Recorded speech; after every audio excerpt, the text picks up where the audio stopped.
Halo guysku, kenapa Niki dituntut penjara 11 tahun sama JPU? Karena duit. Yang pertama karena duit, yang kedua karena dendam.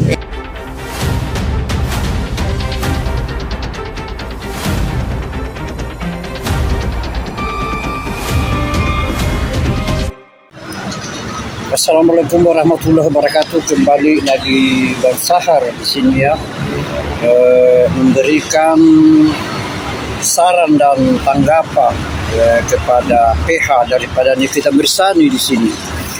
Tentunya perlu mempersiapkan pledoi ya, atau pembelaan yang tidak mengambang kemana-mana, fokus kepada pokok masalah di dalam tuntutan jaksa penuntut umum, di mana pertama itu adalah sebuah pemerasan ya. Tentu harus melibatkan di sini variabel, ada kata kesepakatan di sini ya. Kemudian yang kedua adalah pencemaran nama baik ya di dalam media. Ya tentunya di sini harus merujuk kepada BPOM di sini ya. Jangan sampai salah dalam membuat konsep. Ketiganya adalah TPPU. Nah, di sini harus bisa melihat pasal 8 2010 di sini ya. Ketentuan 5 miliar ke bawah dan 5 miliar ke atas ya. Itu pokok pikirannya, dan mendefinisikan uang dari mana, kemudian menyimpan dan apa tujuan uang tersebut, kemana tujuannya. Jadi tentunya di sini ini hanya saya mengingatkan karena 3 pokok pikiran di sini, pokok masalah di sini yang sangat krusial ya, yang penting sekali dan bisa menjadi acuan untuk inti daripada pokok persoalan.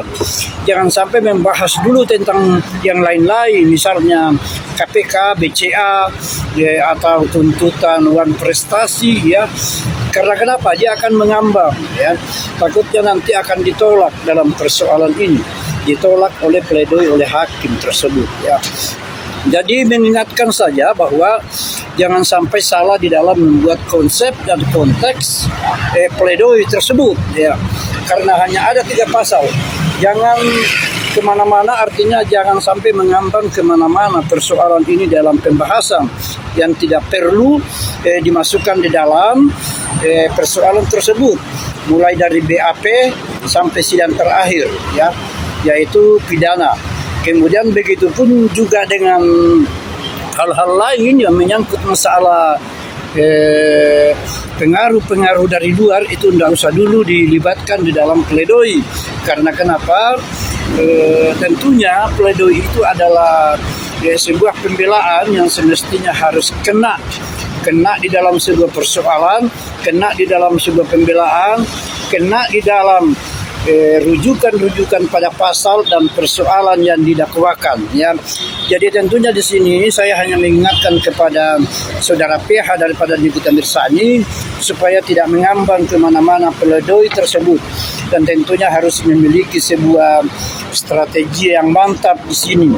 Dan satu lagi yang harus saya tambahkan, tidak usah dulu memasukkan dalam pledoi hal-hal tambahan-tambahan seperti dengan uang prestasi, tuntutan apa segala macam, kemudian ke KPK dan BCA ya. Jadi perlu di sini harus berhati-hati, konsentrasi dan juga cemerlang ya di dalam membuat sebuah pledoi ya. Semoga bisa pledoi itu bisa merubah keadaan nasib Nikita Mirzani. Oke, salam. Assalamualaikum warahmatullahi wabarakatuh. Selamat siang. Salam advokat. Mau dikata jaksa penuntut umum di kasus Nikita Mirzani itu rasanya agak etis ya. Tapi mau gimana ya? Beberapa bagian tuntutan itu tuh bikin dahita berlipat 3. Jadi kemarin itu jaksa bilang gini, Nikita Mirzani, Mail, dan Dr. Oki berteleponan selama 7 menit. Lalu dia menyimpulkan bahwa mereka bersekongkol dan bersepakat untuk menjadikan Reza Gladys sebagai objek duit. Lah, plot twistnya nih, tidak ada rekaman pembicaraan yang membuktikan isi percakapan tersebut. Jadi kesimpulannya diambil cuma dari durasi telepon apa gimana ya? Jadi kalau begitu ya, semua orang yang teleponan lama sama temennya bisa langsung dicap sebagai konspirasi. Jadi sahabat cendol, dalam hukum acara pidana, kesimpulan itu harus dibangun dari alat bukti yang sah ya menurut pasal 184 KUH. Misalnya keterangan saksi, keterangan ahli, surat petunjuk, dan keterangan terdakwa. Kalau isi percakapan tidak direkam dan tidak ada bukti transkrip ya, maka interpretasi sepihak atas durasi telepon itu bukan alat bukti, tapi asumsi. Lebih parah lagi ya, jaksa itu seharusnya tidak boleh loh menuntut konstruksi tuntutan di atas asumsi atau persepsi. Karena itu berpotensi menyesatkan majelis hakim ya, dan merusak prinsip due process of law. Jadi secara ilmiah, sahabat cendol, kesimpulan yang lahir dari data yang tidak lengkap itu disebut sebagai falasi ya, atau lebih tepatnya hasty generalization, atau kesimpulan terburu-buru. Dalam hukum itu sama aja dengan cacat logika penalaran. Jadi kalau setiap teleponan 7 menit dianggap sebuah persekongkolan ya, maka mungkin kita semua ini calon tersangka. Jadi ya bukan haters nih kita saja yang harus mikir 2 kali ya. Jaksa pun harus belajar logika hukum yang benar. Apa ini bedanya kak kasus ini kita Mirzani dengan Harvey Muiz kak? Coba kalian bantu aku kak. Agak bingung aku kak, jujur. Apa bedanya kasus 4 miliar Nikita Mirzani dengan 271 triliun Harvey Muiz?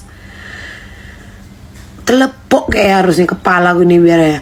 Terus kalau Nikita Mirzani itu kena karena pasal TPPU,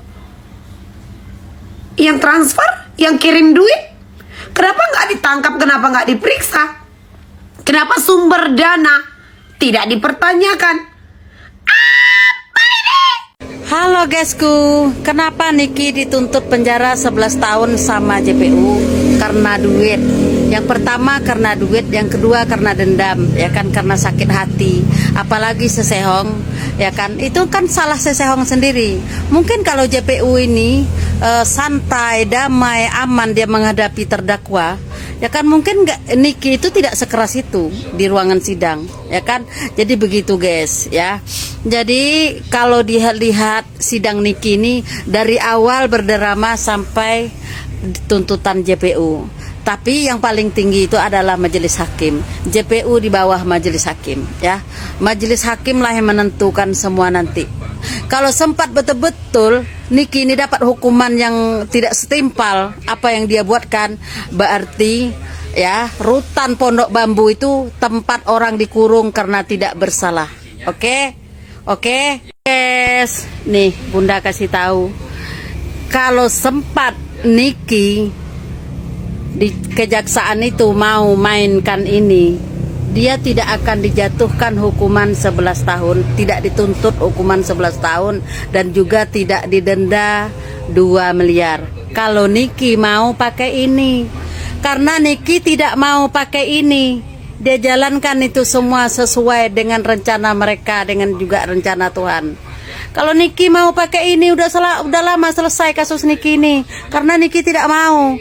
Daripada mengasih orang-orang yang nggak jelas duit itu, bagus dia ngasih anak yatim, bagus dia ngasih panti jompo, bagus dia ngasih itu yang di Papua itu yang membutuhkan tuh makanan, ya kan? Ya kan, saudara-saudara kita yang di Papua itu, ya kan, bagus dia ngasih guru honor. Itulah seorang Niki, biar dia di penjara, ya kan. Si abu-abu pas dulu jadi saksi, dia ngomong uang 4M itu adalah uang kesepakatan agar produk dia tidak direview. Nah, JPU membacakan hasil tuntutannya, itu tidak diumumkan bahwa itu uang kesepakatan. Jadi sebenarnya sudah terima dari Tante Judol ya, teman-teman. Itu yang menuntut 11 tahun itu, teman-teman kan udah ditransfer ya, biar hal-hal kayak gitu nggak diterbitin, terus diminta tuntutan gede-gede, gitu kan? Ya kan? Saya itu bukan fansnya Nikita loh, tapi saya mengikuti sidang-sidang, mau sidang Nikita, mau sidang ada korupsi yang lain, mau sidang ada pejabat, saya ikutin ya. Memang banyak keanehan ya, asal ada pitihnya.